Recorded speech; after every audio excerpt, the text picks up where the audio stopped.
Sobat Saferian, perkenalkan nama saya Sinta Fitrani Bahti, saya dari kelas 12 IPS 2. Jadi pada kesempatan kali ini, saya akan membuat sebuah video presentasi mengenai era reformasi yang terjadi di Indonesia dari tahun 1998 hingga saat ini.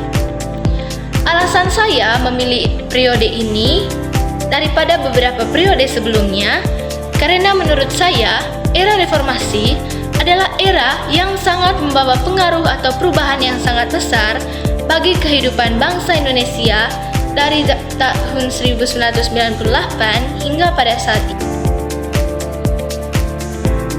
Jadi, masa reformasi adalah masa perubahan dari masa sebelumnya atau masa Orde Baru. Di Indonesia, masa reformasi terjadi pada tahun 1998, yaitu masa peralihan dari Orde Baru atau pemerintahan Soeharto ke masa selanjutnya. Jadi, awal dari pemerintahan di era reformasi atau yang disebut dengan sebagai masa transisi ini digunakan untuk membuka peluang dalam menata kehidupan yang lebih berdemokrasi. Masa reformasi ini dimulai dengan adanya kepemimpinan B.J. Habibie sebagai presiden untuk menggantikan Soeharto yang telah mengundurkan diri dari jabatannya sebagai presiden, yaitu selama 32 tahun. Reformasi yang ada di Indonesia sendiri terjadi pada tahun 1998 ini, di mana merupakan awal kejatuhan Orde Baru setelah adanya gerakan reformasi dari berbagai elemen masyarakat.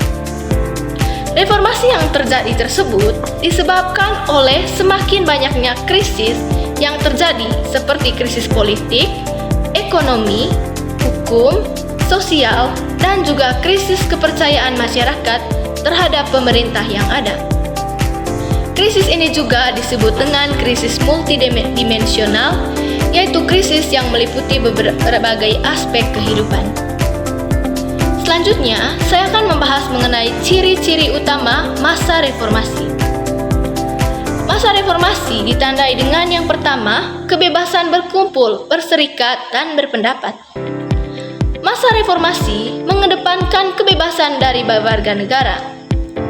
Hal ini tentunya berkaitan dengan terkekangnya masyarakat pada masa Orde Baru. Ancaman dan tekanan yang selalu ada baik kepada pribadi maupun institusi. Hal ini kemudian diterapkan pada pers, keterbukaan informasi publik, dan berkurangnya intervensi terhadap pilihan-pilihan yang dimiliki masyarakat. Yang kedua, yaitu penghapusan dwi fungsi ABRI. Seperti yang kita ketahui, pada era Orde Baru, dwi fungsi ABRI dianggap sebagai salah satu upaya pemerintah Orde Baru untuk memastikan keamanan hingga ke wilayah-wilayah yang kecil. Hal ini mengupayakan agar tidak ada tindakan subversif yang dapat mengancam pembangunan oleh pemerintah pusat. ABRI sendiri menduduki banyak jabatan strategis sehingga menyuburkan tindak korupsi, dan nepotisme atau KKN. Yang ketiga, yaitu otonomi daerah.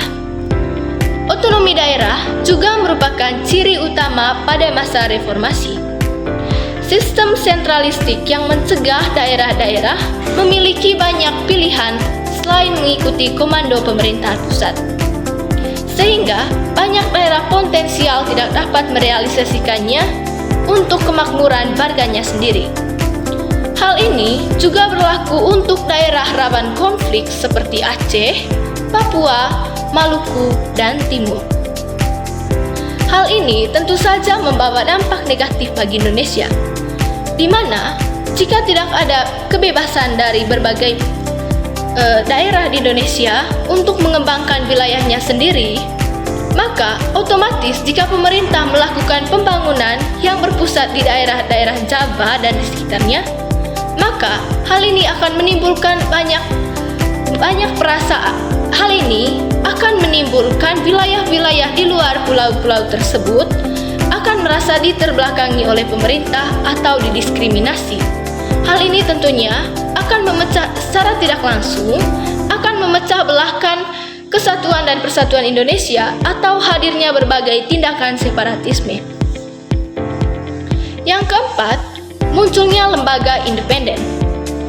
Pada masa Orde Baru, semua lembaga dikontrol oleh Presiden Soeharto dengan ABRI sebagai perpanjangan tangan, sehingga pengawasan tidak berlangsung dengan baik. Masa reformasi menjadi titik balik munculnya lembaga independen seperti KPK, BPK, KPU, KPI, Bawaslu, dan lebih banyak lagi LSM yang mengawasi kinerja pemerintah. Jadi, saran yang bisa saya berikan untuk era reformasi yang berjalan saat ini. Masa reformasi adalah waktu yang penting untuk mengubah dan memperbaiki sistem yang ada. Beberapa saran untuk masa reformasi yang berjalan saat ini. Yang pertama, keterbukaan dan transparansi. Saya berharap agar pemerintah ataupun media-media, semua proses dan keputusan pemerintah dapat diakses oleh publik secara jelas dan mudah. Yang kedua, partisipasi publik. Libatkan masyarakat dalam proses pengambilan keputusan melalui mekanisme partisipatif seperti konsultasi publik dan forum diskusi. Yang ketiga, pemberantasan korupsi. Seperti yang kita ketahui, bahwa Indonesia saat ini banyak terjadi kasus-kasus korupsi yang banyak merugikan masyarakat. Hal ini tentu saja